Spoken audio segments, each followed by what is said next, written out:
Hello, and welcome to The Bridge with Latasha. I am Latasha, and I'm so glad that you are here. If this is your first time, thank you for coming by. And if you came back after Sunday's story, thank you for tuning back in.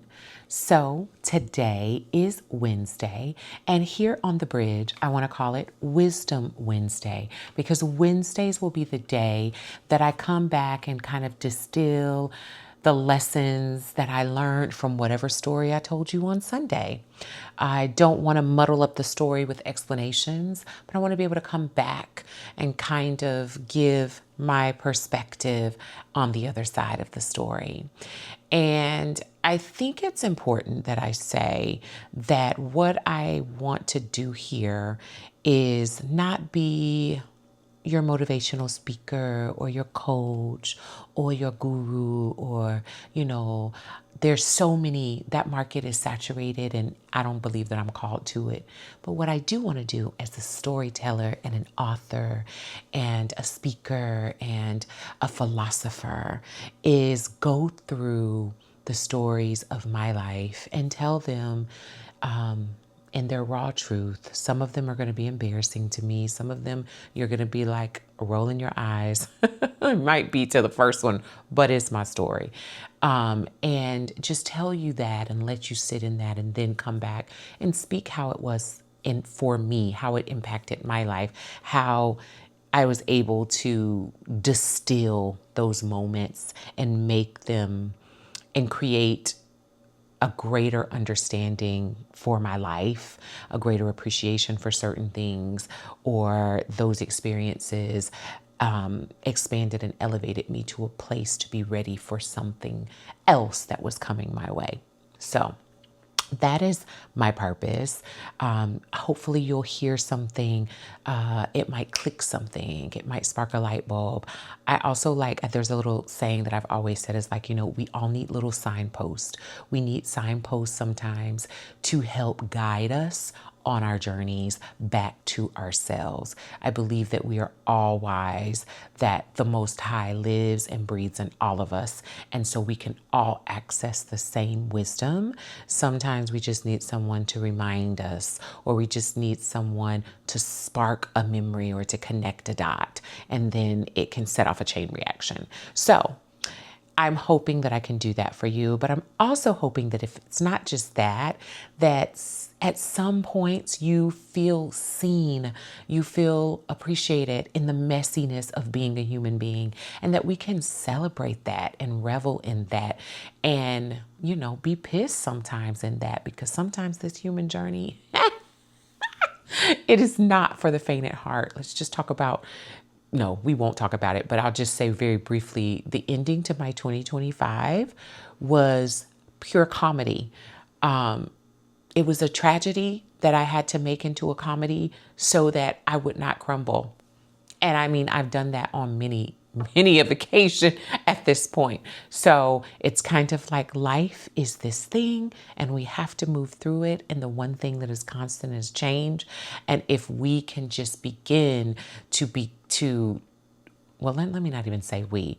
When I was able to begin to focus on myself and focus on the journey and how strong I was getting and how I was maneuvering and all of these things, then it kind of just lifted some of that heaviness and it made it easier for me to find the joy and be in the gratitude. So now that I'm done with that little soapbox, let's go ahead and get into distilling Sunday's story, which of course was my daughter and I in Hawaii at the beach, and we saw a mermaid. The first time we saw her, we were quite nervous.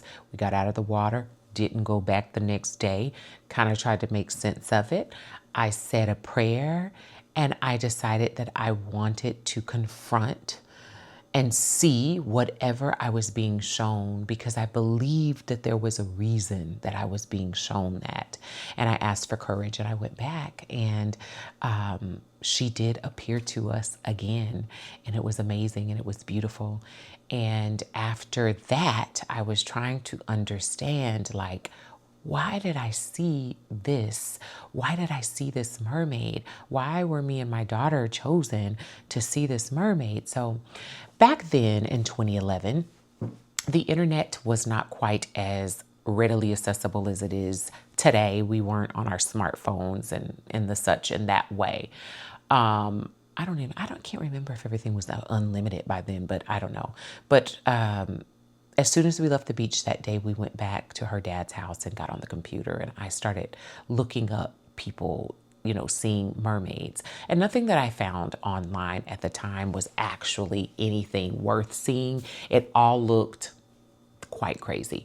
So I abandoned that probably after an hour, and I just decided that I was going to have to really sit still and let it come to me, or let someone who'd seen a mermaid come to me. I didn't know how I was going to reconcile this situation, but I just knew that I was going to have to let it go. It happened.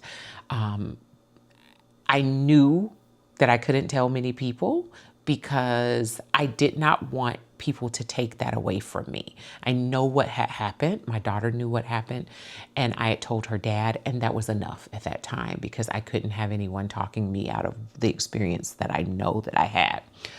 So when I got back home, at the time I lived in Houston, I resumed trying to do some internet searches to see if I could find something viable of someone seeing a mermaid, and nothing really came up. But then I actually came across a gentleman who was from Benin, and I was able to reach out to him. And that began my journey. So I will say this.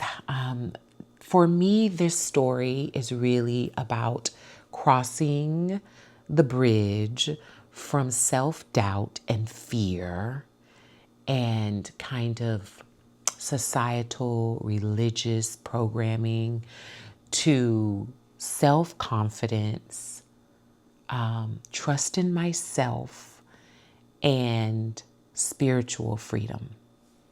That's the bridge that I crossed as a result of the story that I told you on Sunday. And I will say briefly that what I came to understand about seeing this mermaid is that Mami Wata, which is what I found when I found the gentleman who was a priest from Benin, and had reached out to him and told him about my experience. And he was like, "Oh, you're mommy." And I'm like, what does this mean? And Mami Wata is an ancient pantheon of African spirits.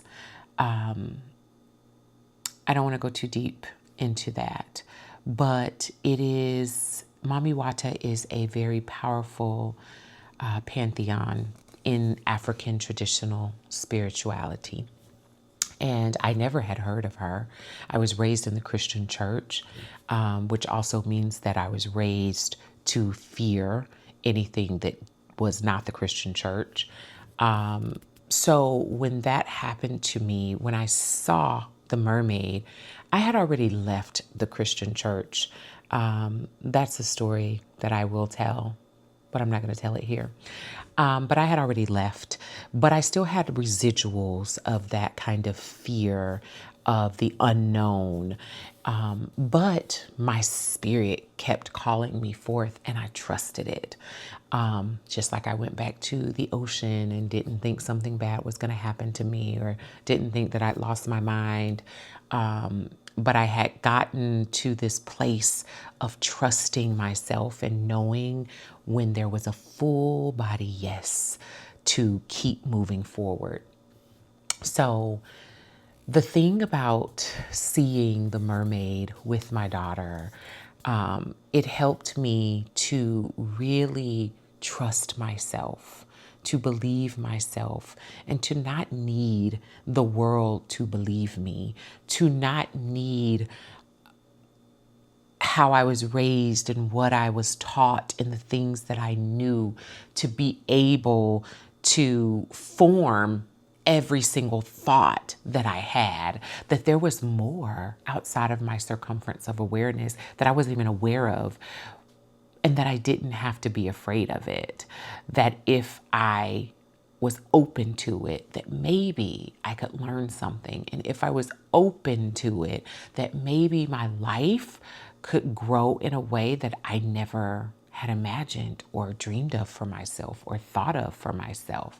And so seeing that mermaid that day gave me and my daughter like this inner expansiveness that I never had, because there was just like this moment of, oh my gosh, there are actual mermaids in this world.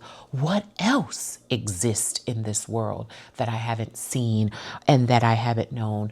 Or what else exists that I don't see because I don't believe it?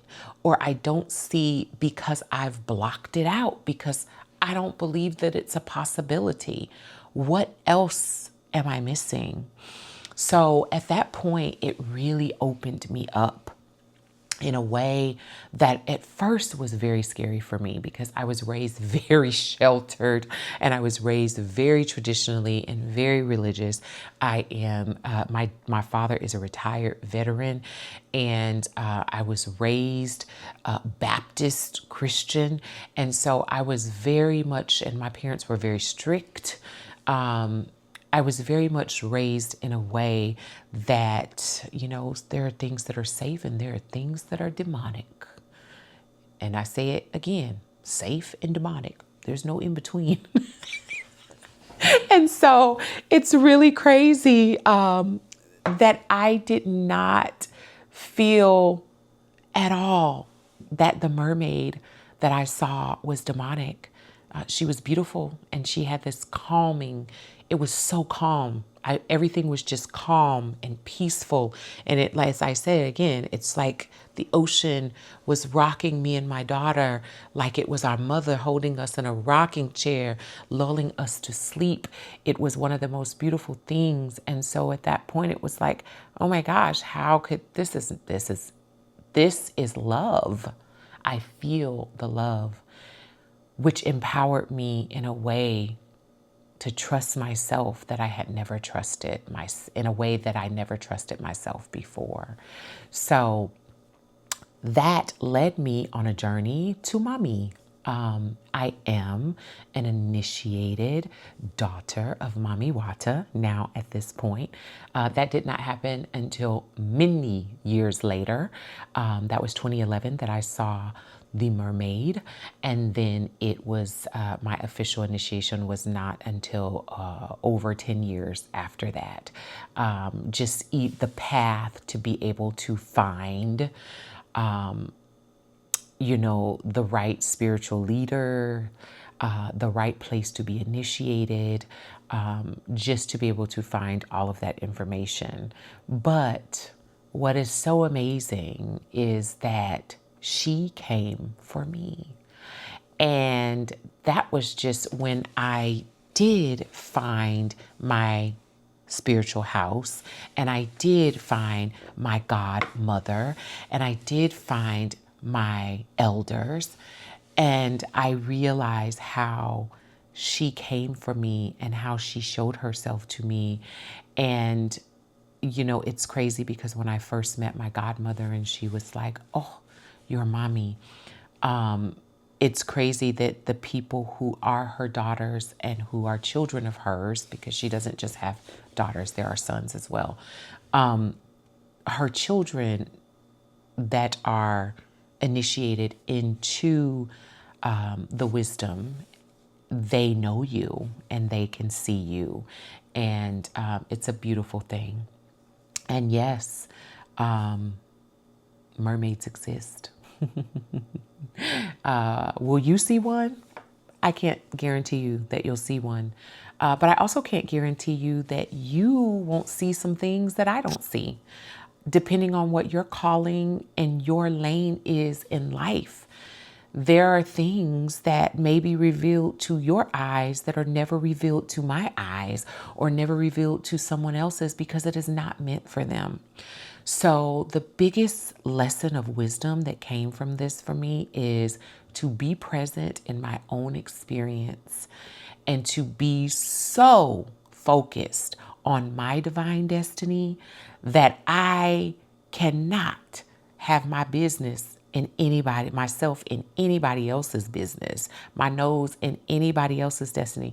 It is so challenging enough in life to really learn yourself, know your purpose, know what to do, be able to hear your purpose and walk in it, than to be minding someone else's purpose.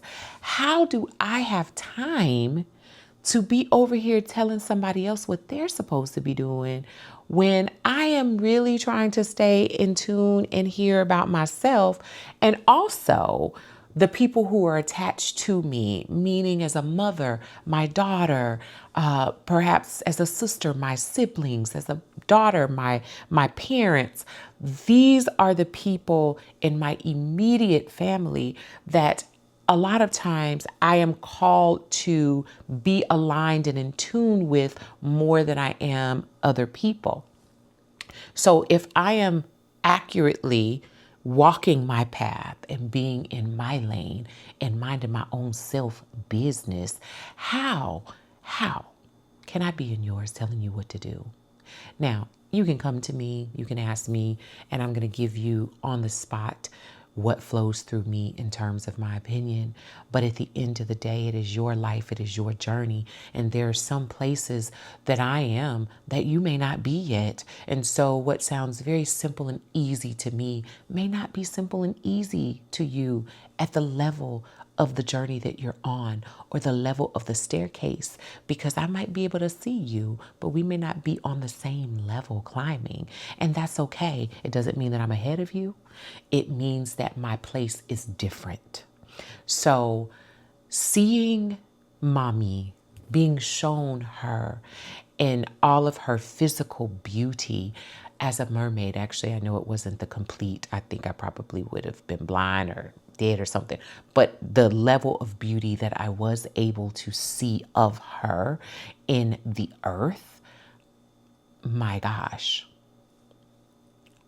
complete awe, complete gratitude, and to be able to see that, and for me to actually kind of go on this seeking journey for the next 12 years of her and the next 12 years of growing and learning and figuring things out, to be able to do that, I couldn't be worried about what somebody else was doing. I wouldn't have had enough time to have my eyes on my own paper.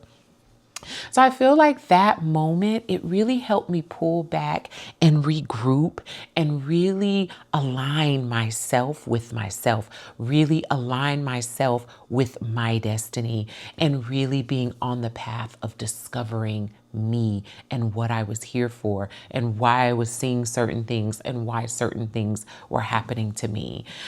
I am a Pisces stellium and a 12th house stellium.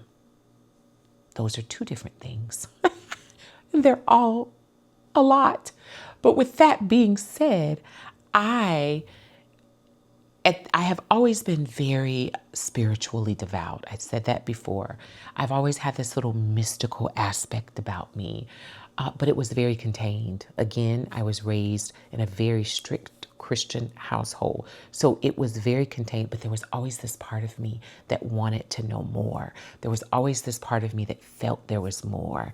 I started asking questions that were not very much received, but I always loved the community aspect of the church. So I stayed in the church until I could not be there anymore. It was just too conflicting with my spirit and what I felt love and what I felt the Creator, the Most High, was, who I knew for myself was not who they presented there.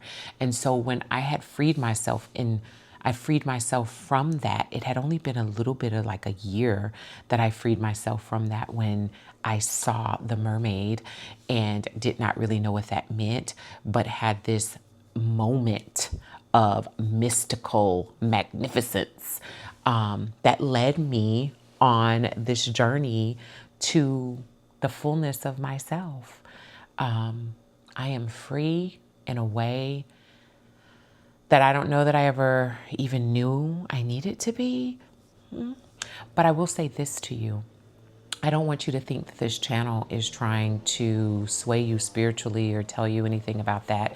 I am going to share stories about spirituality because it is a big part of my life, but it's not the only stories that I'm going to share. And I will also give you this disclaimer. I do not try to bring anyone over to my way of life. I do believe that there are many ways to reconnect with the Most High, and you have to do what your inner voice is telling you to do and what brings you peace.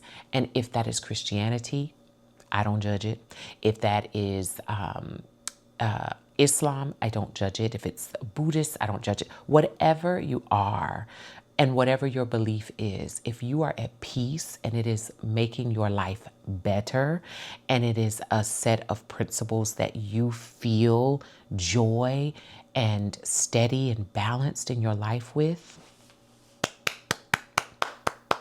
congratulations, because that is what people seek reconnection with their spirituality for.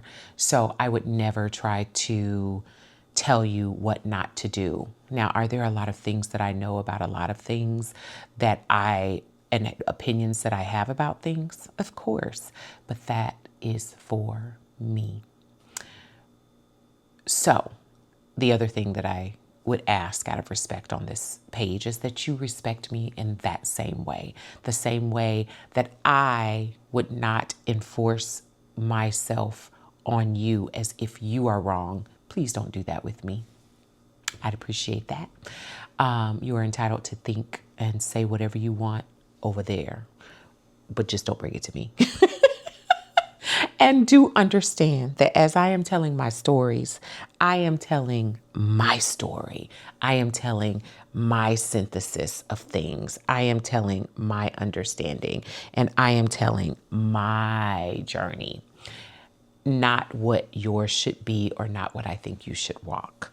So please just understand that I am never judging. I am never telling you what to do. I'm only speaking my path, okay?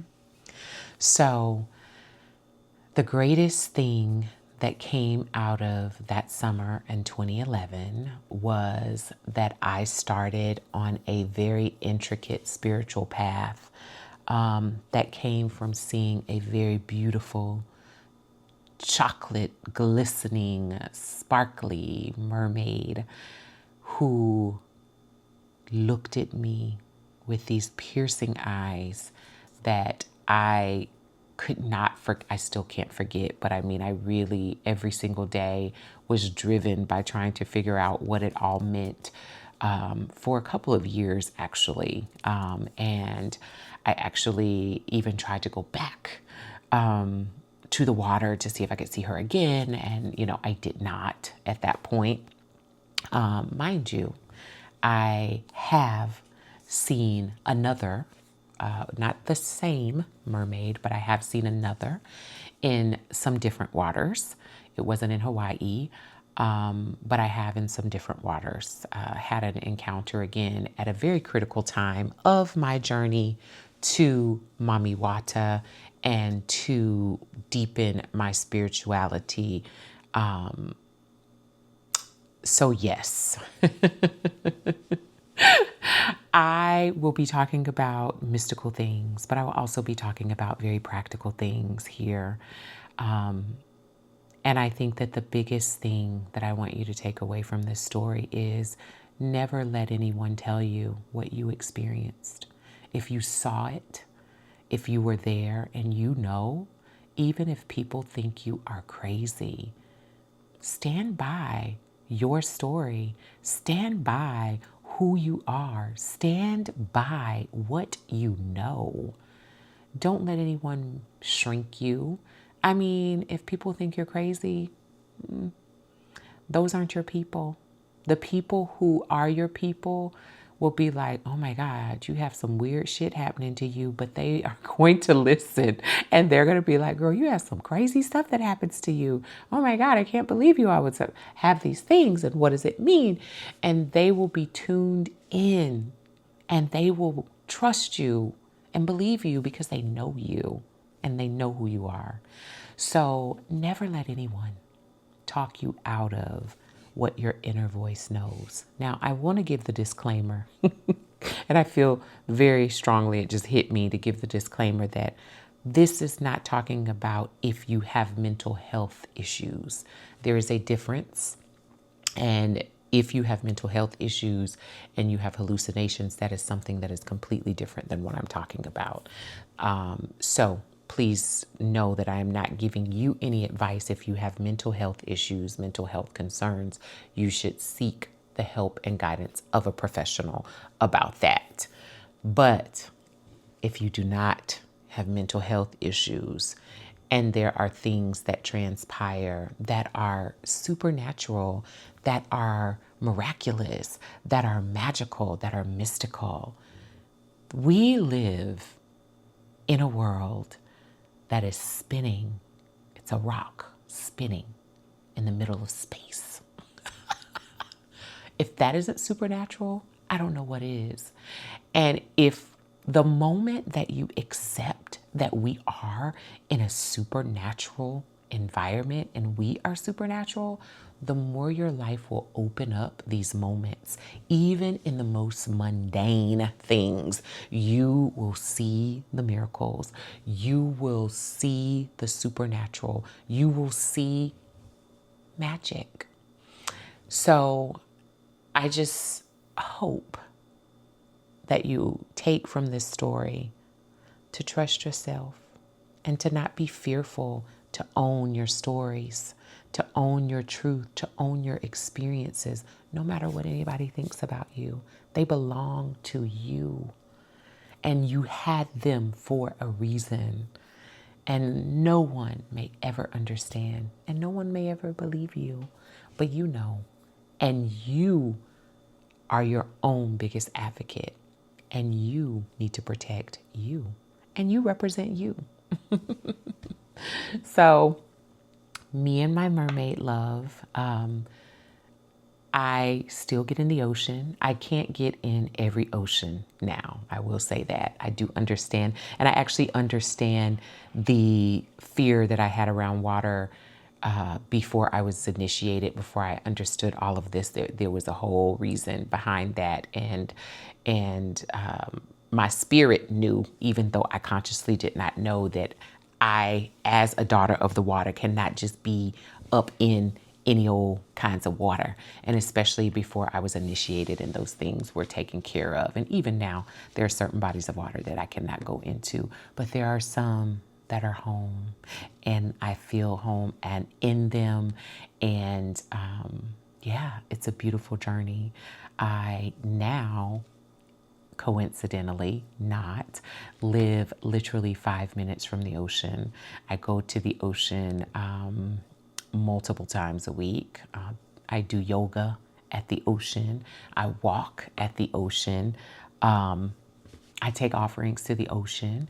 And I just love living in this vicinity of the energy of the ocean.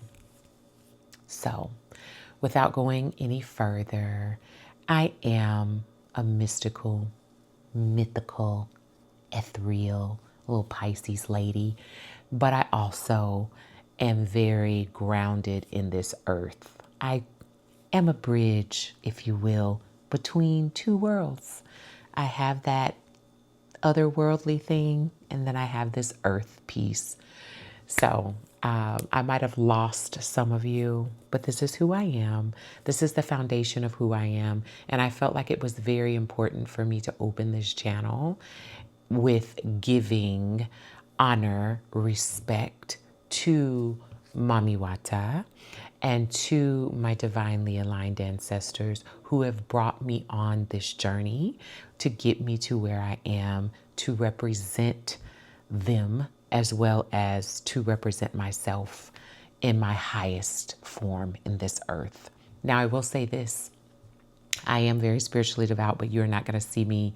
I don't adorn myself in spiritual regalia unless I am in a spiritual ceremony, which you will not see here. I am not a community priestess. I do not do work in that way for people. The things that I do are for my community and my family, but I am not a community priest. So there is not anything that I can do for you in that way. What I can offer you, again, in this space is stories from along my journey and the wisdom that I get from them and some crazy experiences. Now, that was just a foundational spiritual story because I needed to set the word of whose I am and who protects me, supports me, surrounds me, and who has helped me to get to this place that I'm at within myself. So thank you for joining me. I'm looking forward to giving you a new story on Sunday. And I will tell you this, I have been toiling with the next story that I'm going to tell you because the one thing I don't want to do on this channel is I don't want to market in that way. I do have some really juicy stories. I really have some things that are, but I want to tell things in an organic way. And I also want to give this disclaimer. If you are concerned that I'm going to say something about you that may not be flattering, I won't use your name, but you should have treated me better when you were in my life. Because then I would have had really good things to say about you. But I will say this, I'm not mad at anybody. I don't have the energy for all of that. But I do tell the truth. So the truth is what I will tell of what happened to me. I won't be naming people's names, but I will be talking about situations that have shaped and changed my life. So I'm hoping that you'll continue to join me, and I'm hoping that you'll have a little bit of patience with me because we're going to evolve here, and I am really trying to follow my spirit and be authentic and not do the social media thing in the calculated way, because I don't operate well that way. I really want to connect and form a community here of flawed human beings that love each other and love the human experience and love and accept each other. That is my biggest wish and hope. Thank you for joining me. I'll see you on Sunday, and I hope you have a great rest of the week. And if you are on Instagram, please follow me over there. I plan on posting some different kind of content than what is here. Of course, it'll be shorter form, and it'll be a little bit more of a look into kind of like my daily thoughts and things that I do. So my Instagram handle is I am Latasha Trimes. I'll link it in the description of this so that you can find me and follow me and join me over there if you want. If not, I'm so glad that you joined me today, and I hope that you have an amazing remainder of this week. Until next time, see you later.